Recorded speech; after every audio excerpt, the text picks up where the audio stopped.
Hey, my name is Marcus Hammarström. Hammarström is a heavy name. It sounds really metal. The Germans love it. Uh, I am involved in two bands.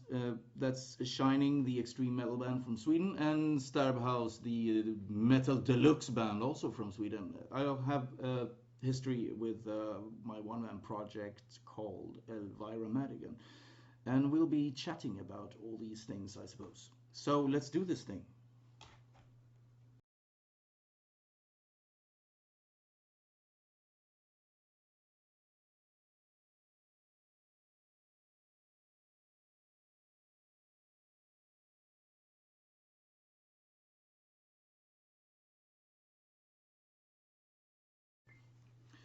Wow, huge topic. This will probably take a while. From the beginning, then I suppose I started playing bass guitar at the end of the 80s, like very late 80s, I suppose around like 89 or something. After having seen Steve Harris on a VHS of Live After Death, and I was also heavily into the Cliff Burton stuff. So those two are definitely responsible for me starting playing an instrument in the first place. Um, I had like I spent a year in Sweden. You have like a state financed school of music or whatever, if you like, on the side, and I started playing there for about a year to learn the basics. I found out I got more out of just staying home, listening to Bathory albums and playing along to it. I didn't start playing with other people until quite a while, and that's I think like the first band I joined was a local death metal band, and if you know your death metal history, you probably remember what went on in Stockholm during like the late 80s, early 90s. I mean, it was like a huge movement, really, like a cultural phenomenon. You didn't think much about it when you were in the middle of it, but anyway, I mean, I started I suppose the Swedish equivalent of college or something like that, and met up with a lot of new people, and they had a band called Ethnocide, and that's where I started playing together with other musicians for the first time. I think I was only in that band for, I don't know, maybe a year or something. I was part of, I participated on the first demo tape, which they re-recorded anyway, and I quit that because, I mean, for me, death metal, it didn't provide that much of a musical space for development. And at the same time, I was playing together with this guy who was phenomenal playing guitar, and we were into, you know, the thrash metal and the Yngwie Malmsteen, the more technical, the more but also probably more melodic stuff. I think like Korn or Chastain, stuff like that. We totally adored that stuff, and but it was only him and me. We were like sitting jamming at my place or his place, and started a band. Eventually, we never really ended up with a decent lineup. We didn't have a singer. I wasn't singer at the time, so I sort of took up singing from there. We didn't really get anywhere. I mean, we were into playing more heavy metal stuff, like I mentioned earlier. And at this time, in the world, and in Stockholm, I mean, death metal was on the on the fall, sort of going downhill, and all the bands were experimenting, which was cool in itself, but it also meant that the grunge scene was thriving, and we didn't really find musicians. And when that band split up, I tried, half-assed, I'd have to say, to try to get new members, which I didn't get. So I started investing in my home studio, and this was like mid 90s, I guess. But I mean, I had no experience doing anything with the studio, so I started recording all this stupid material, basically just to get something down on tape to practice on. I didn't know how much about playing guitar, and that was also sort of a journey for me to start writing all these, I mean, toilet humor songs, I suppose, just for the fun of it, and just for learning playing guitar and handling the studio. And I think by the time I was comfortable with it, I started doing something decent of the same material, and some material that basically I put on the shelf. I mean, there was stuff, that band that we had started in the mid 90s was called Andalusia, which is really, we weren't really Spanish, but it was, I mean, it sounded exotic, I suppose. And anyway, there was a lot of stuff that I brought from that band into the earlier demos, or what would become my one-man project, Elvira Madigan, which I came to release 4 albums with. First under my own little label, and the idea was basically just to get one album out there. By this time, I mean, the internet was fairly new, and that was a cool time because people were curious about new things. Right now, I mean, the whole market is so enormously saturated with stuff. Everybody can do anything and are doing that as well. So you got this, you rarely find people who are by themselves really looking for new stuff, because it's kind of hard. You sort of have to pick your whatever you're listening to, and never mind that crap. Anyway, I started that one-man project and got picked up by Black Lodge when they started up that label. And that was a one-man project. It was referred to as black metal, which was wrong, really wrong. I mean, it was an avant-garde project. For me, I mean, the sky was the limit when it came to genres, and that was the idea about it. That was why it was called Elvira Madigan. I didn't want a band name that referred anything to metal, because I didn't know where the shit was heading. I just basically had a lot of material, and I finally felt comfortable enough to do something with it. So I started recording a lot of, I mean, really cinematic music. Actually, it was a lot of keyboards, it was a lot of movements. It wasn't necessarily built on choruses and verses, and just basically creativity. And I did 4 albums with that until that kind of split up. I think it was 2008, about the same time, because I was fed up with doing it myself. And by that time, we had just started a band called, the band I'm currently active in as well, was called Sterbhaus. And that was kind of the exact opposite of what Elvira Madigan was. And I have to say, by the time we started Sterbhaus, I mean, a one-man project doesn't mean you're playing much live, unless you like hire musicians and stuff, and I certainly didn't do that. So I had very little experience when it came to playing live, actually, as we started Sterbhaus.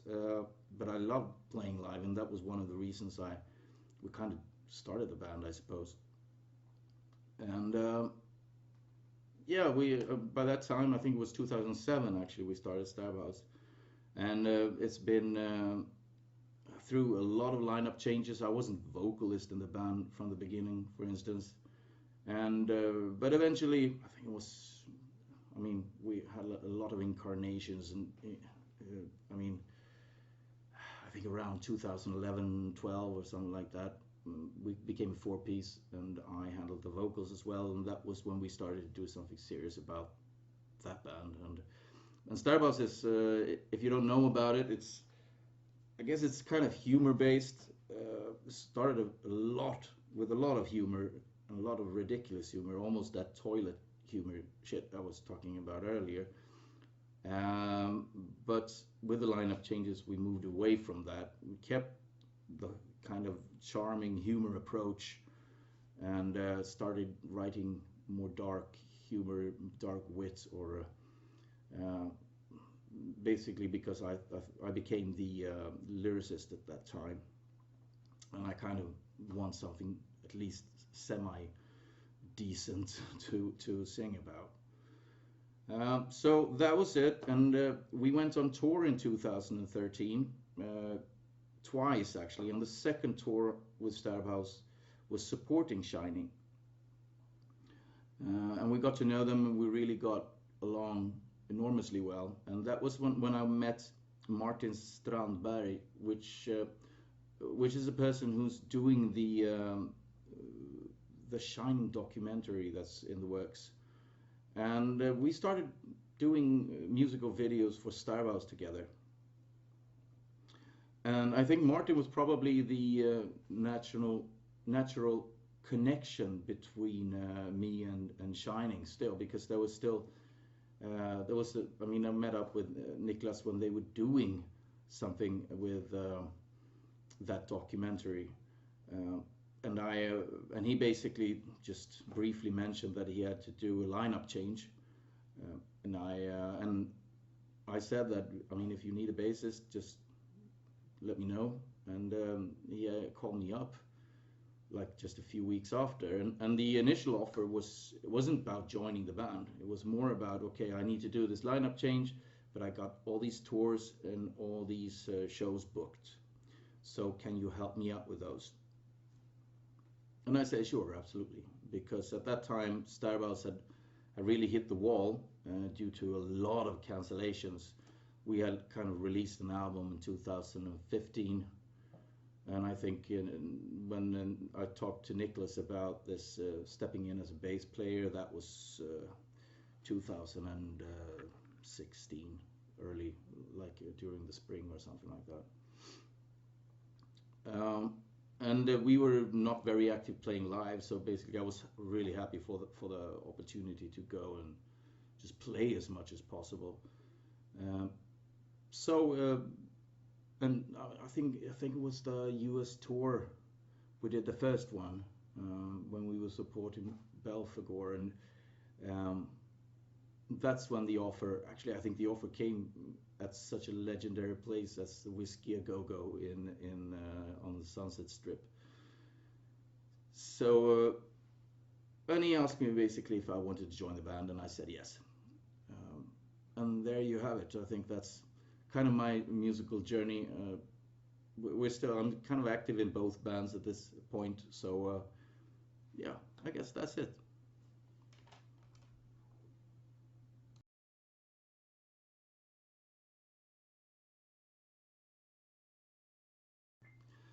Well, first of all, I'm not that much of an extreme metal guy. In some extents, I suppose I am when it comes to what I grew up with. If you look at like the early 90s and stuff I mentioned earlier, because I was, I mean, heavily into the death metal, and later on I didn't get into black metal at all. I think that came along quite late for me. I suppose, I mean, all the big bands were all fairly big at that point. I mean, the Emperor and all those bands. But I mean, extreme metal for me, it's I guess it's supposed to be the expression, right? But for me, it's more about the creativity that goes into it.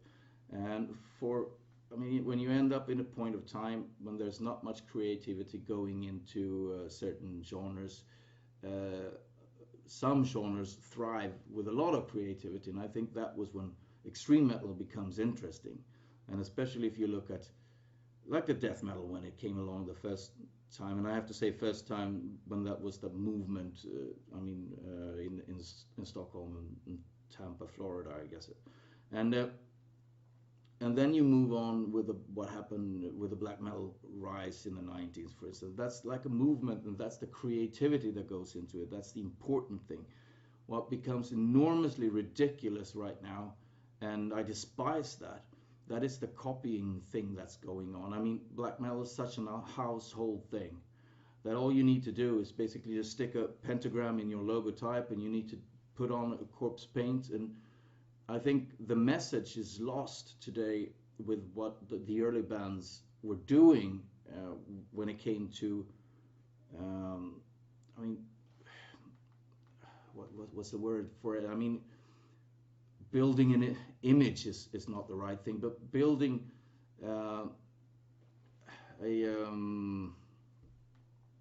something that can be perceived as extreme and create reactions. And it's from my point of view, I think that's the important thing about extreme metal. When everything becomes quite mundane, as it does today. I mean, extreme metal has very little to offer because today it's just a trend. I mean, right now it's a lot of black metal. A lot of black metal gets released that are actually really good, and a lot of it is actually better than it used to be when it came around in the first. No, that's not really true, I suppose. But I mean, what is interesting is, for me personally, if I look at the extreme music of today, the only thing that attracts me are the one-off black metal, or very rarely death metal, because I'm not into death metal at all. And when it would be some French bands, for instance. But when it comes to the Swedish scene, that's enormously uninteresting. And especially in Stockholm today, I have to try hard sometimes not to get annoyed and just basically pissed off with the fact that these bands get so much attention, and I suppose they fill some sort of void for people who want the extreme expression, but there's nothing extreme about it, you know. That's a problem with it. And if you try to do something extreme today, it becomes quite ridiculous quite fast, because why would you want to really do something extreme? I mean, is it for an image of a band, or is it because you need some sort of expression? If you look at the older bands, I mean, the extreme expression might have been revolting, fine, because there was a lot of young people, but it's also about basically just stirring the pot, you know. It's just you hate something that stagnates. You want an expression, you want to create some sort of reaction, but at the core of that, there's definitely a hunger for something that you're talented at, that you want to achieve. And I don't necessarily have to think of it in terms of extreme metal. It can be something else, actually. It can be just actually heavy metal, or it can be a new wave of British heavy metal. If something new comes out of that really wants to express itself, that can be just as extreme as something else. I mean, I guess one of my favorite bands is Jethro Tull, for instance. Just imagine how extreme that was when that came along in the early 70s and started being really progressive. So, I mean, there's no short answer to such a question, of course, because partly I'm not that much into extreme metal. I don't listen that much to it at all, because it's uninteresting, and it's just basically people who want to be extreme. They're copying something that's been done a lot. They're throwing these symbols that they found on their parents, on the back sleeves of their parents' death metal albums or whatever, and it just becomes, I mean, like a clothing line at H&M, I suppose. And that's my take on it.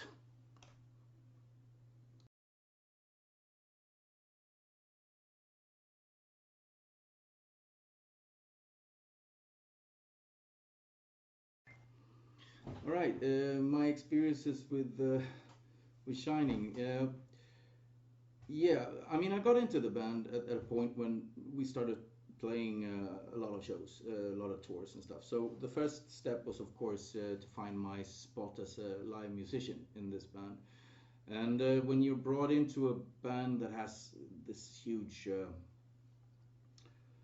back catalog with a lot of great bass players, you're put in a situation where you're kind of playing in a covers band. You know, you have to respect the real material, the previous material, and that's the stuff that you're going to be playing live. So you can only refer to what other people have done before.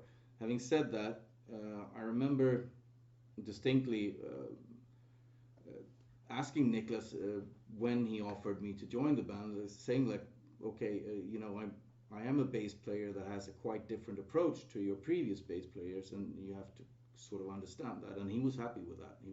He thought that was a cool thing, because my approach is perhaps more a bit more like you know, Cliff Burton and Steve Harris, and especially with the live presence of what you're doing. I focus a lot more on the heavy um, and being basically stable, doing something that ties everything together a bit more than flying off the rail or doing stuff like that. Even though that's really cool to play that stuff, and I love doing that with the older songs, or well, basically the back catalog. Anyway, so my first, I'd say, finding my spot in the band as a live musician was the first experience, and I remember that first show we did, which was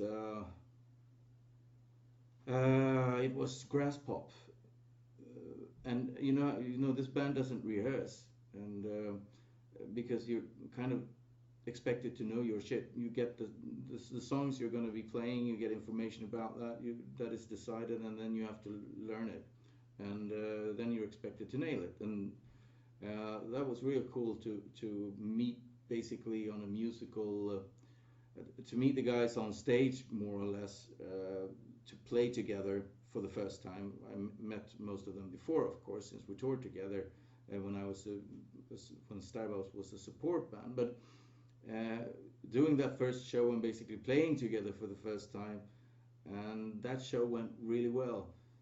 And I remember afterwards, because I tend to take a lot of space as some sort of stage personality. It comes very natural, and especially since I'm the front person of Sterbhaus, and I asked Niklas whether he was okay with it, and he was happy with it actually. So so we went from there.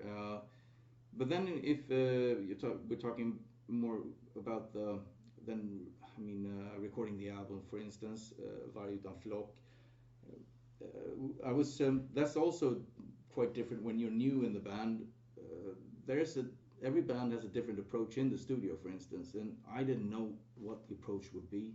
I didn't know how things were gonna unfold or things like that. There were pre-production songs made, and I leaned pretty heavy on those.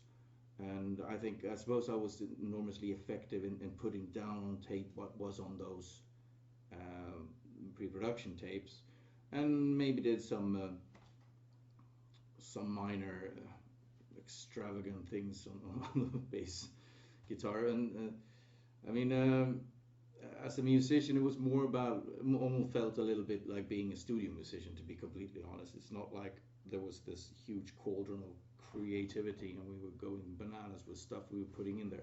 I think the sessions were planned to be effective, and I focused a lot on bringing the heaviness of my approach to the bass playing to the album.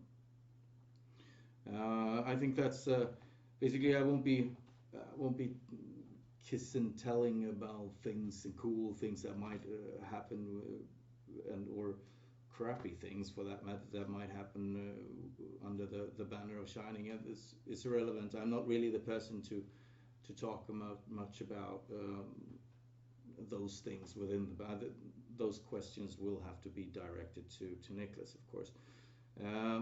But since there's a question about whether we're releasing a new album, I have very little information about that. I haven't been presented any new material, and I basically have nothing to tell at this point. So we'll just have to wait and see.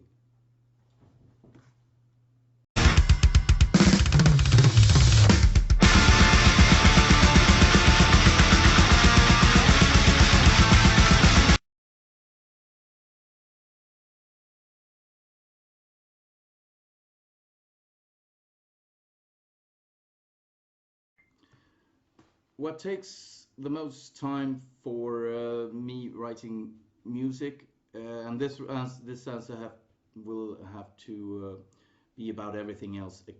I mean everything except Shining, because I'm not involved with the writing of either lyrics or music in that band. But I mean, when it comes to Sterbhaus, for instance, it's certainly not about the riffs. Me and Jimmy have a perfect communication with that. It's almost scary sometimes because I can sort of hum what I want and what I imagine, and he picks that out. So we have like a amazing communication here, almost subconscious, I suppose. Uh, and when it comes to the lyrics, it's a little bit so and so. Sometimes you can come up with your lyrics quite fast. It depends on what stage you are with the songwriting, because I always put the lyrics at the last, I mean, at the end, I suppose, and then we have to sort of rewrite the songs after I've finished with the lyrics. I'd say it's arranging that takes definitely most time, and the reason for that is because we tend not to write simple songs. I tend to not write simple songs. It's not like, you know, a verse, a bridge, a chorus, verse, bridge, chorus, a solo, and the chorus twice, and that's the song. That rarely happens. And for me, it's about imagining what the entire song is supposed to be like. Because if you're halfway through writing it, and it's just like a journey at this point, there's structure, of course, but there's not a structure that has an entirety to it. And that is what takes the most time, because we can end up also with a version of a song, for instance, and then I start doing the lyrics. I start writing the words for it, and I notice that it doesn't really work. That's when the rewriting process starts, and I have to reimagine what the whole song is supposed to be like. So arranging the song and getting an idea of what it's about can really take a lot of time.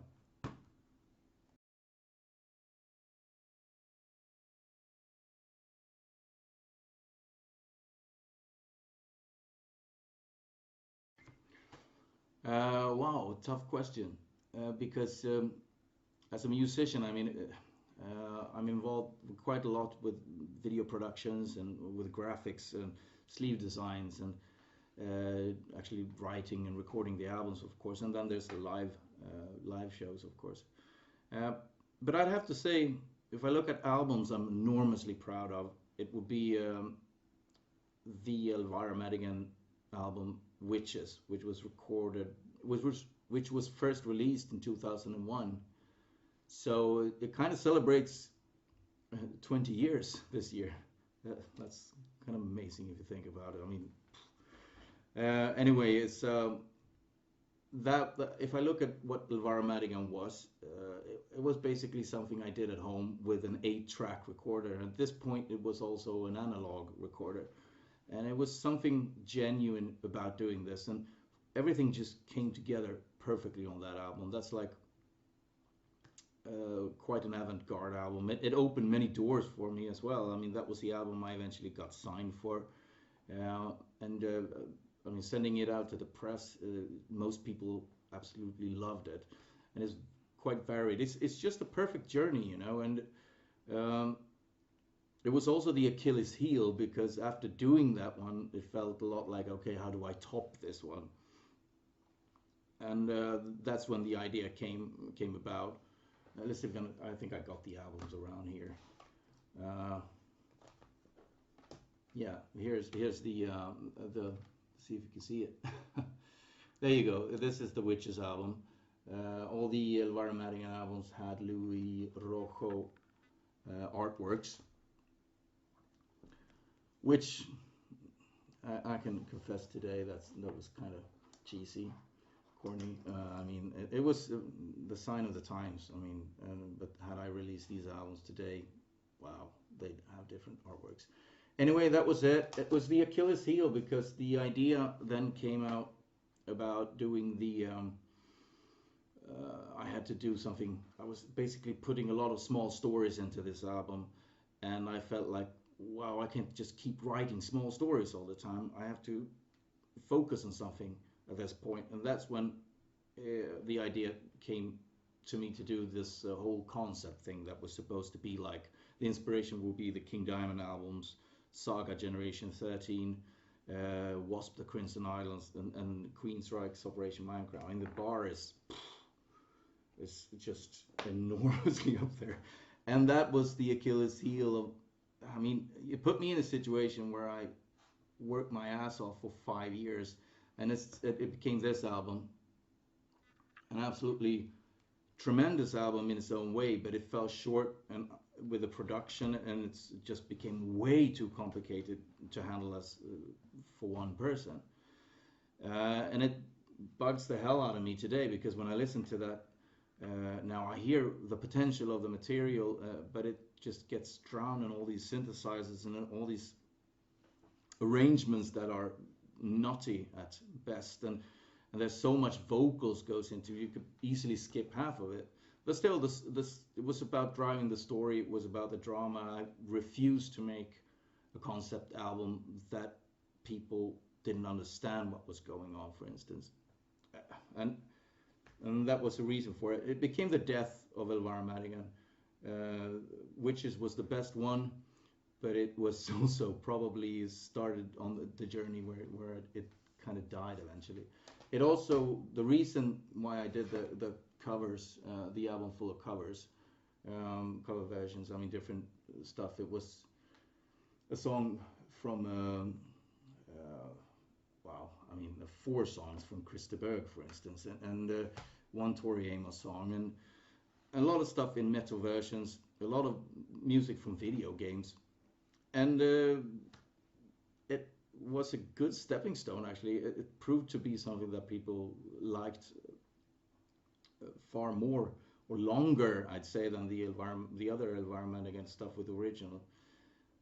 I don't know how to take that. Of course, you want people to like your own stuff better, but I mean, and I'm enormously proud of. That's one thing. Also, there's a trilogy on that album about the end of the world that Christer Berg released like in the 80s. And when I heard that, my dad listened to that album, and I heard it, and I was like, man, this would make such an awesome metal song. So I always wanted to do that, and I think probably the main reason for doing that album.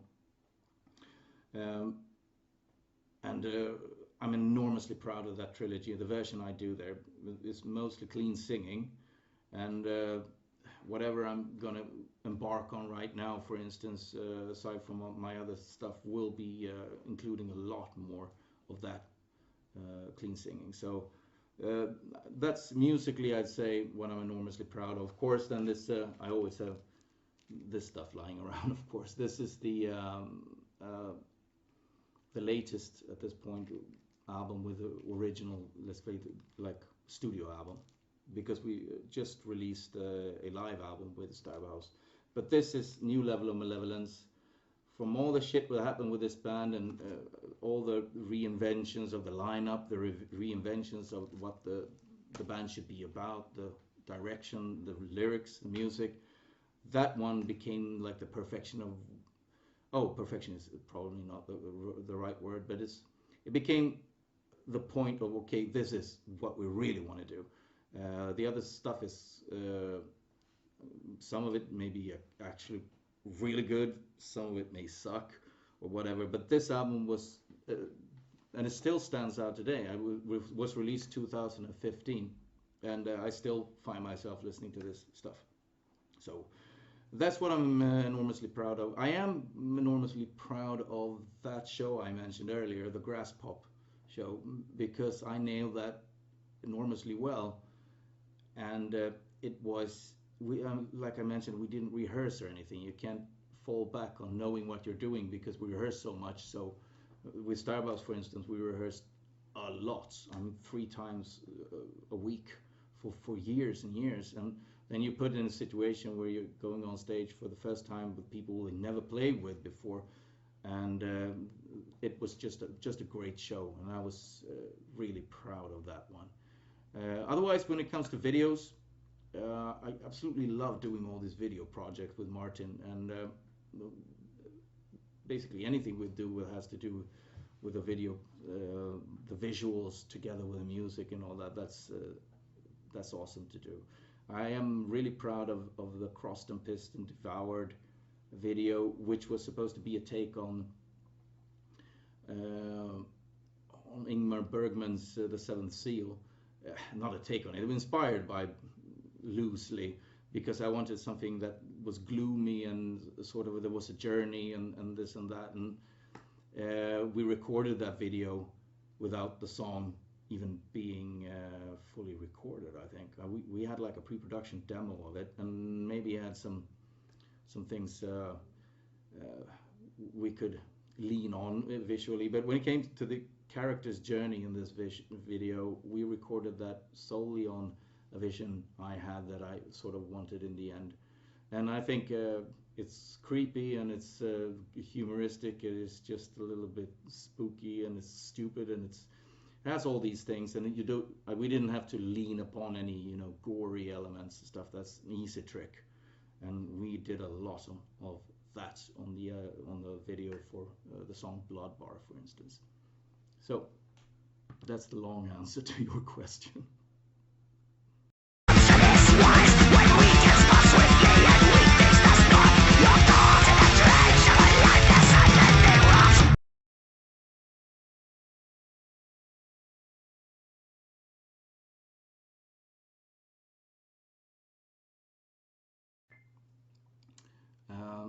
The Sterbhaus, wow, Sterbhaus is a really tough nut to crack, definitely, and I don't even know where to begin.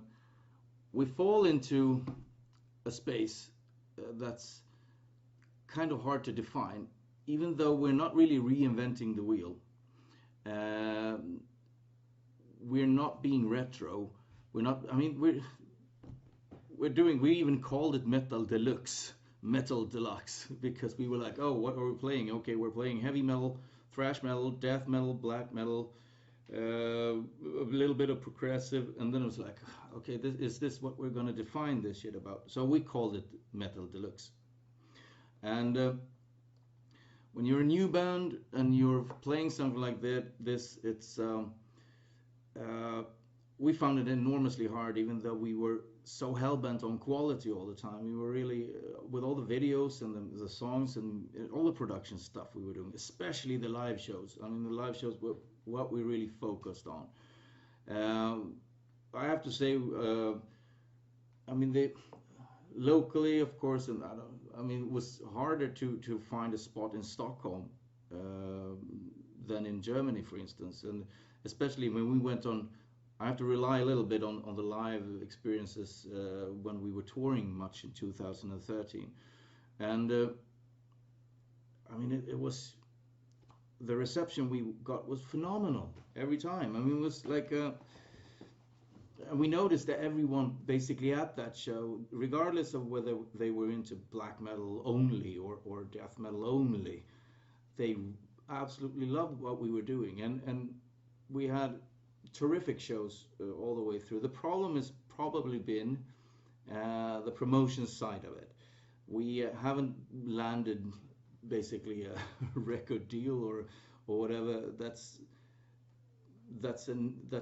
suits us and does what we need, because we're so much in a situation, the world is, I guess, in a do-it-yourself situation, and since we're focusing so much on what we want to create, this world, this realm, or whatever, with Sterbhaus, and we're doing everything we're doing all of that ourselves, and then you're supposed to spend all this time with the promotion. You're supposed to spend all this time with the company making the finances work, and you're doing the merchandising, you're doing this and that, and you're supposed to do so much else all the time. And I suppose the promotion thing is where we kind of fall short, because we haven't really in all honesty, it's almost like we're releasing the album ourselves. Our partnerships with labels and such have been such that we have, of course, we have to pay for our promotion. And at that point, we didn't. I have to say, we didn't get too much out of it. Uh, so it's a little bit hard to answer. I mean, personally, there's a lot of disappointment for me. Definitely that things. I mean, I think Sterbhaus is an absolutely terrific band, and if I go watch other bands, for instance, whether it's in Sweden or festivals and stuff, I always find myself thinking that Sterbhaus is definitely one of the top bands here, and we're extremely good as a fluff band, if you might call it. I actually call it a fluff band if you're like a support act and you're doing a really good job, because your job is basically to get people riled up uh, for the main act. And because if you're doing a good job and the people are riled up when the main act goes on stage, then I mean they probably have to do half the job they normally have to, because the people are already so fired up.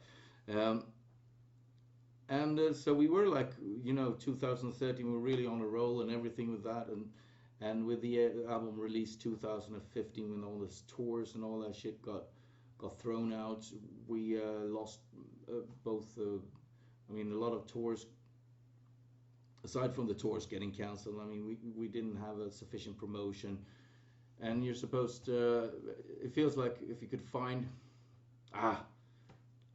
never mind. I shouldn't bitch too much about it. But the thing is, if you look at it from an audience point of view, or from a band point of view, connecting with people, then all the connections we've done is absolutely tremendous, and people really. They seem to remember us as well. They keep asking for new material. They keep asking for that new album, and we even went out and said that we're quitting the band like 2 years ago. And honestly, I don't know the future at this point, because it depends on what happens with our new material and stuff. But how we're recording that. But anyway. I mean, we have been abroad. We have been, even to South America playing, and and it seems to work everywhere, and it's fascinating. But it's also frustrating when it feels that the scene and the business or side of it, whatever, you're falling short on that all the time, and people don't seem to get you. It's almost like a lot of people think that, especially within the business side, that okay, Sterbhaus seems to be having. Know what they're doing. There always seems to be on a with a decent deal or whatever. They don't even confront us with it. But then again, I suppose a lot of people don't even know we exist.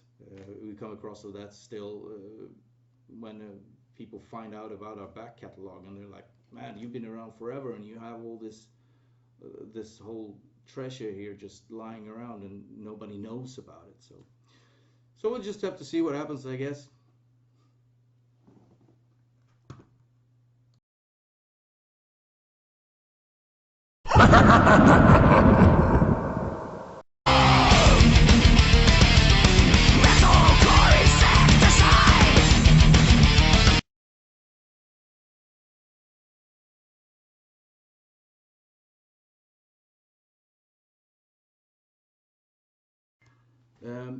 Main influences when it comes to, wow, this is also, I have to look at it a little bit different. I mean, there's the obvious one when you're a guitarist, but then it's about being a musician in general, or being a creative person in general. When it comes to bass guitars, like I mentioned, initially it was Steve Harris and Cliff Burton, definitely. Then it became a little bit, Jethro Tull in general, with I think regardless of bass player, they all had their value during the 70s.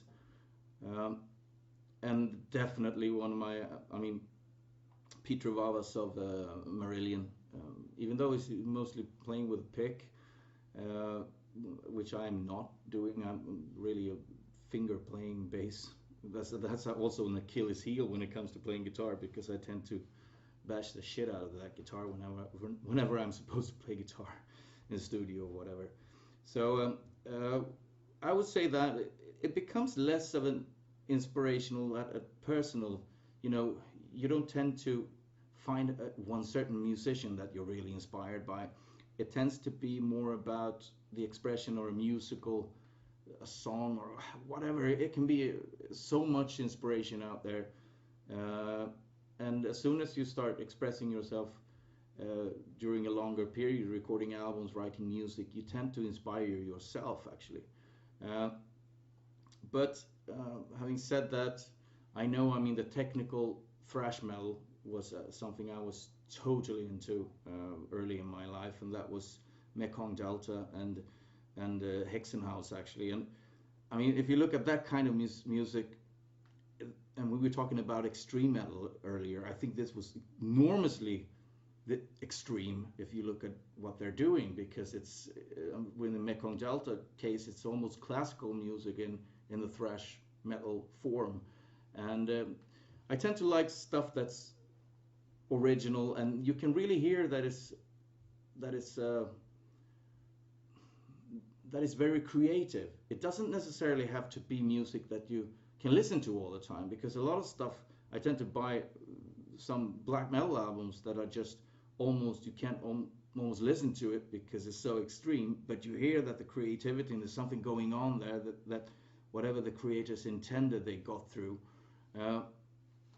It doesn't necessarily have to mean that you're inspired by it. You can be inspired by the music itself. You can be inspired by the fact that you hear that it's very creative. But other than that, I tend to always, you got a starting point from whatever you're trying to do. Let's say it's musically, and then you look at what that piece of music is giving you, and that music in itself, that piece of music becomes the inspiration for whatever you put together with it.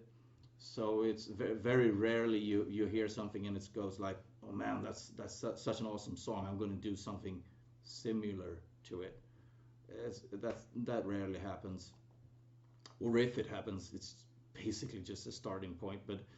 And that's so fun to look at. When I was doing the Varmatic and stuff, for instance, that was a lot about improvisation. I could write the whole song with riffs and everything, record it, and then I put the second guitar on top of it, and I just improvised. And then I noticed that the improvisational parts were better than the pre-written parts, and they didn't go well together. So I ended up, removing all the pre-written parts.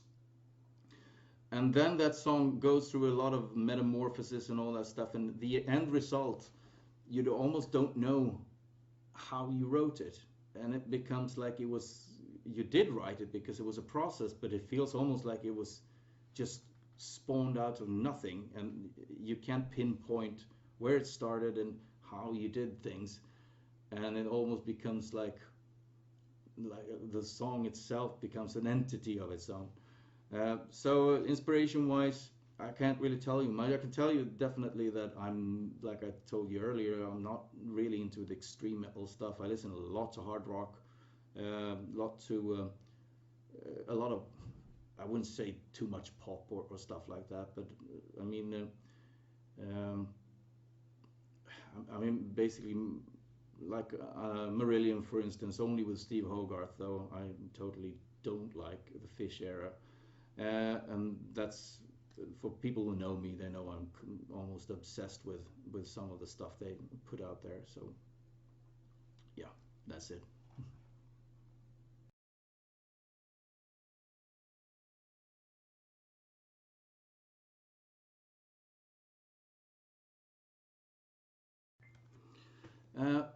Top albums. It was a little bit difficult, a tough nut to crack, because like I said, I don't listen that much to extreme metal. But I actually went out before I'm answering this question to get some albums to show you. And the funny thing is, partly the reason, because one of the albums I found out this year, I think, I found out about it this year, and I can never remember what the name of the band is. And it's this one. There you go. It's In Cauda Venimum. absolutely fantastic. I I don't know if it's my stereo or something like that, but it sucks on vinyl for some reason. I think the mastering is quite off. So listen to it on a digital version, like a digital platform or whatever. That's a new one. Uh, Absolutely fantastic. That's what I'm talking about. When you talk about extreme metal and the creativity, the emotion, and everything, it's perfect on that album. I absolutely love it. Other than that, I mean, I picked some of the obvious thrash metal, extreme. Well, there you go. Fantastic. And of course, I can't show that one without showing this one. These are like, I mean, this is a Bible for me, man. It's everything is. I mean, I got so from hearing it the first time, I got so hooked on it, and the inspiration for it for that stuff for me is. I think the Dreamweaver album was probably responsible for me doing the Regency album that I showed with Elvira Madigan, the concept one. And now I'm completely going to destroy that because apparently you're not supposed to like this band. But man, these albums, fantastic, absolutely. And when it came out, it was enormously inspirational for me too, and this one as well, of course. Unfortunately, kind of ended there for me when it came to my interest of this band. It went out with the change of drummer, I suppose. I don't know if it's probably related, but anyway, you asked for a couple of tips regarding or what I like in the extreme metal bracket. That was just a couple of examples.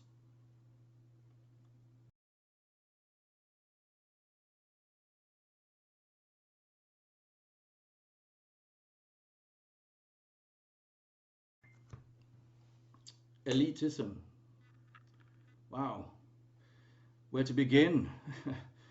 uh, in all honesty, I haven't really come across that much of it. I suppose I may be quite elitistic myself, but from what I've learned with traveling, especially when it comes to traveling with Shining, of course, and meeting with people, the people tend to talk about it the most, are in effect probably the least elitist and the least elite people out there. Those are the people that think that just because they're involved with this kind of music or whatever, they get some sort of inner boost from it, then they feel elite about it. And there's nothing elite about that. I can probably myself behave. I mean, if I don't approve of things and if I don't like it, I can be pretty. I'm probably not a nice guy expressing that, especially if people keep asking. For instance, if I like stuff and I really kind of despise it, I despise copying and this stuff like I mentioned earlier. But if you're, I'm not sure the elite thinking.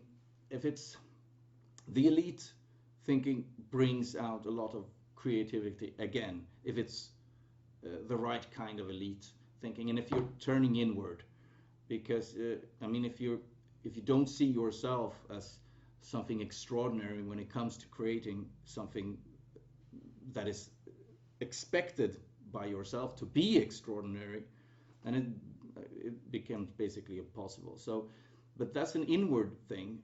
It never means that you're supposed to.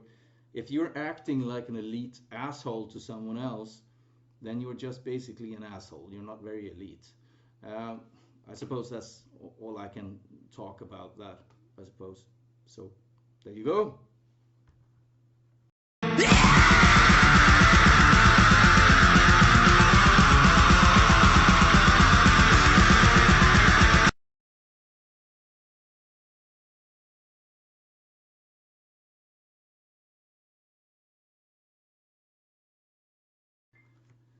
At this point, my main focus is Shining and Sterbhaus. Sterbhaus, the future there is not so certain, and of course, the future with Shining is never certain either. I have a lot of creativity that I haven't really expressed for a long time that fits either Sterbhaus or Shining, and that will end up in some sort of result. I'm currently actually reinventing one of my old studios, and my sort of a home studio. So much has happened since I had a home studio recording by myself. I mean, the technology is just way ahead of that era of time. Anyway, so there will be definitely a lot, so much in the infant stages right now, and I kind of want it to remain there for a long time because I want to have it brewing. I found it increasingly, decreasingly inspiring to just put out albums out there, because there's so much albums being released that I kind of didn't understand the point of yet another album. I want my albums to mean something. If I'm involved in writing and doing all this stuff, it really is supposed to be essential for me and have some sort of weight to it.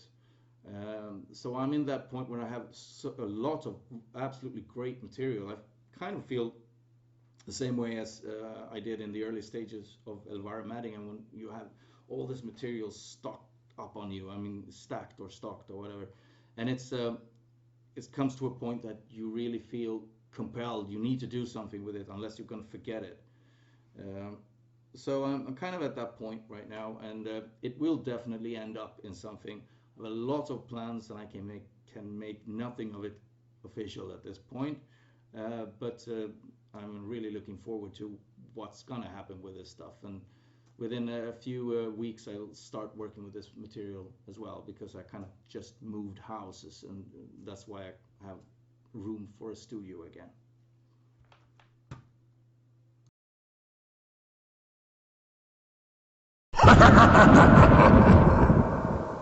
Doesn't matter if you think you'll live, you'll never survive. It is the natural order of things.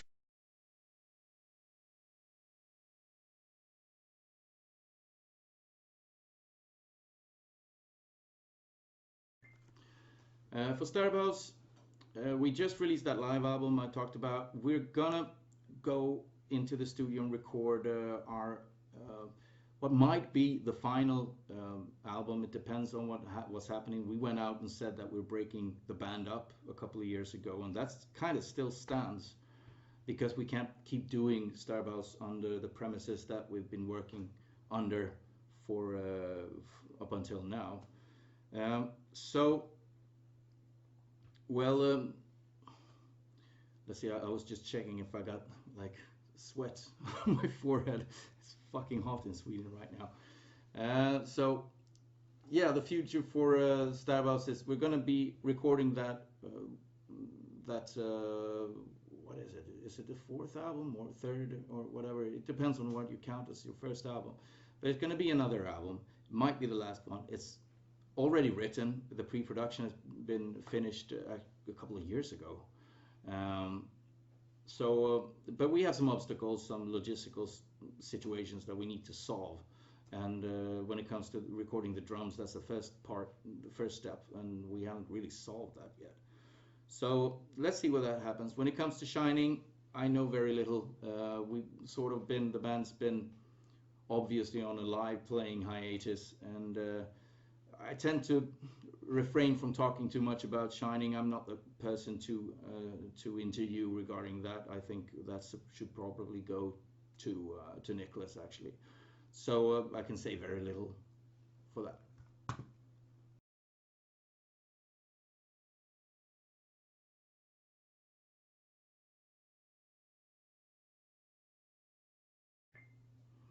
So the Swedish scene.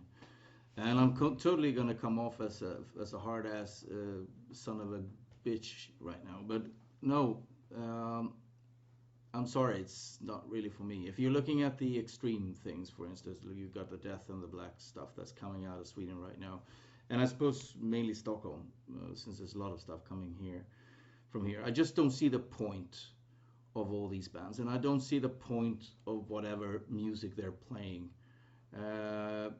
That's just it.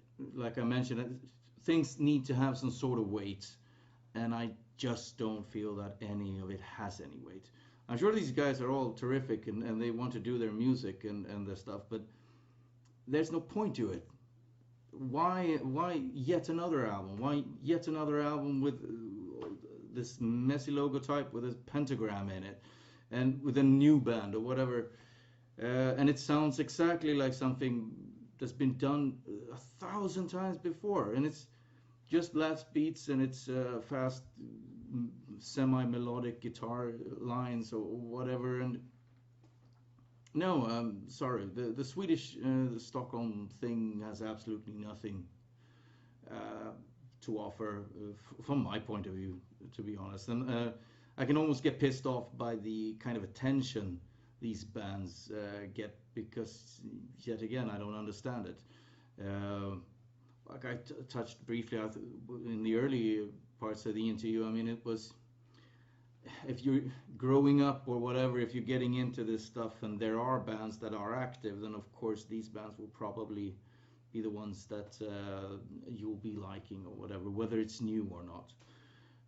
But no, I just don't get it. I think it's starting to get more interesting with other genres. I mean, the best band from Sweden at this point is, in my opinion, is the AOR, whatever, band called Nestor. Just released 2 singles at this point, and man, I'm playing those singles every day. And they have a huge dose of humor, and they're doing absolutely everything perfect with this 80s kinds of rock, hard rock stuff. And man, I totally love it. But sorry, not for the other shit.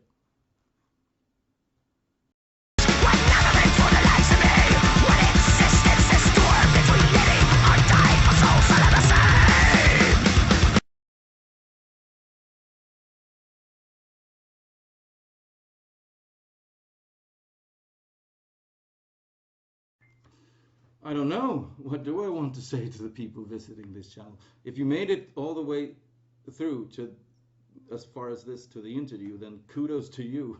Then you have the patience of a saint. And then you should probably, I mean, I got contacted for doing this interview, which means that maybe there are some absolutely great other interviews in there. And I kind of like the questions, so I encourage everyone to basically check out the other interviews if they're as engaging as this was for me. Then wow, do it.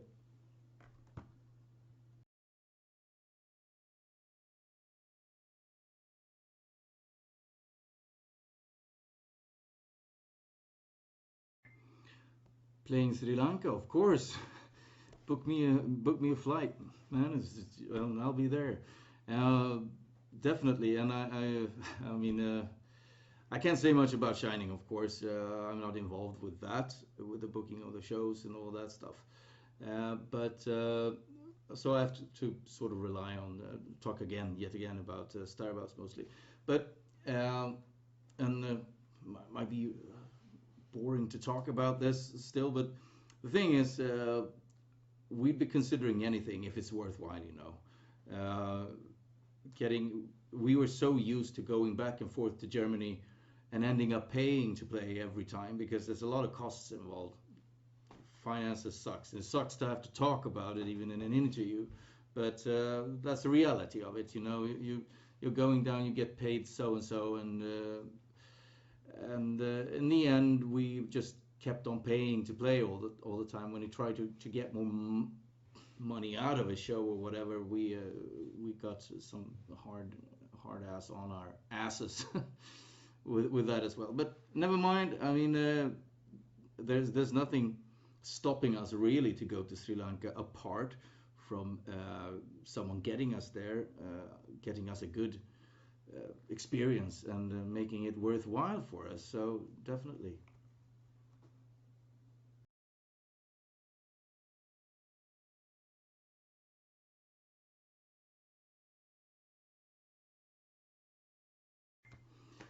Thank you. It was great. And again, sorry for keeping you waiting with this interview. Yeah, like I said, I need to show you the live album before we sort of check out, because it's a pretty one, man. Oh, wow, I don't even have one that's open here. So, but here it is. Wow, that's a cute one. And there we go, talking about stage props and stuff.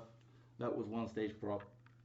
There were two of those skeletons. They were called Bloomberg and I forget the other one's name. Never mind. Thanks for having me. It was a great. I had a great time. Cheers.